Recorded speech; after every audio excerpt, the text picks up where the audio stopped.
Hello YouTube! I am Torstein, the Norwegian fanatic of obscure and forgotten horror films. Today I have a rarity for you with the Norwegian direct-to-video slasher film 22. 22 is a unique, independent, low-budget horror film that I can't help but admire for the fact that it actually exists. To know why, you have to know a bit more about Norwegian cinema in general, and how there wasn't that much room at all for independent films at the time this film was created. Thankfully this has to a degree changed over the last 15 years, but the fact that there is an independent Norwegian horror film from the year of 2000 is something I can only applaud the filmmakers for achieving.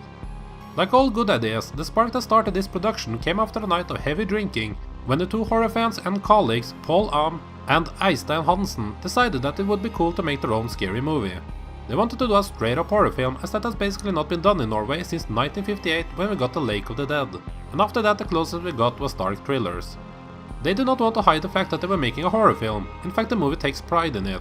After being successfully able to put together the finances for it themselves, ending up with a budget of around $10,000, with no help from the government culture funding that usually finances most of the movies here in Norway. Making sure we know that this is a film that takes pride in being a horror film, they make sure to start the film out with gratuitous nudity, already making the film a bit unique in Norwegian cinematic history. The low production budget does come true though. You do get worried when the awful opening credits starts to roll with the awful techno music being played.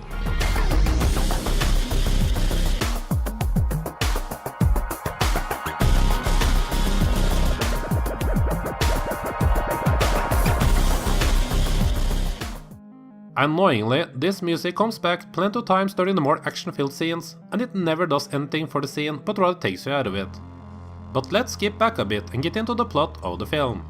22 is set in Oslo, where the residents are living in fear as the first Norwegian serial killer is on the loose, striking down on innocent victims at the 22nd of every month. We meet a group of young colleagues who, after a night out partying, comes across the serial killer and is able to take him down, accidentally killing him in the process.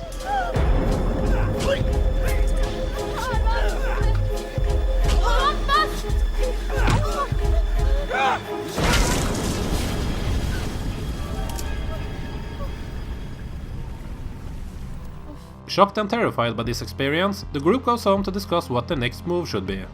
Since two of them are illegal immigrants, they decide that it would be for the best if they kept silent about it and not call the cops.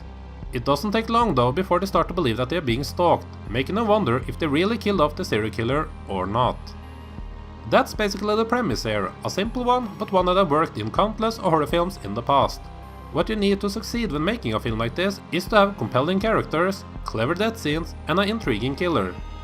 This film fails on all of those three wishes, however. The characters are bland and awkward due to the amateurish acting. There are some seriously so bad it's good moments to be found there with these performances.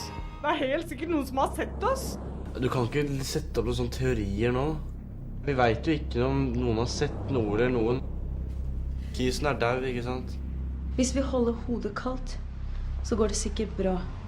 I don't want to bash them too much though, as the lack of experience, both behind and in front of the camera, of course has to take a big part of the blame. They also put a lot of emphasis on the fact that a few of them are illegal immigrants with terrible memories from the home country. But aside the fact that it was used as a reason for not calling the cops, it doesn't really go anywhere, which you would expect since they make such a big deal out of it. The dialect they use is also very local. If you are Norwegian, then you will easily identify that these are people that are actually grown up in Oslo. And a bit of a weird complaint, but they could have toned down the amount of makeup that was splashed in the faces of the female actors. The death scenes are few and poorly executed. There's mostly some blood being spilled here and there, but little else to them. Which is a shame, as that's something I was sure that these filmmakers would deliver on. And the same can be said about the killer himself. He's just a regular looking guy running around in a leather jacket.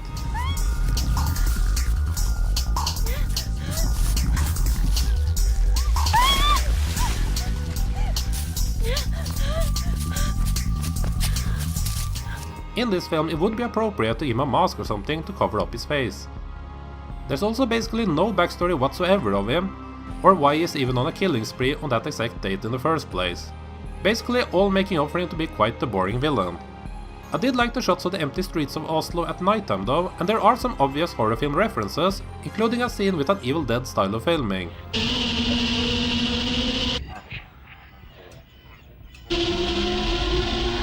There are plenty of movie posters in the main apartment that show which films the filmmakers enjoy, as I'm guessing that this apartment belonged to one of them. So, should you watch 22? Generally, I would say no, unless you get enjoyment out of low-budget slasher films from that era, or if you have a special interest for Norwegian horror films, which as I as a Norwegian surely do.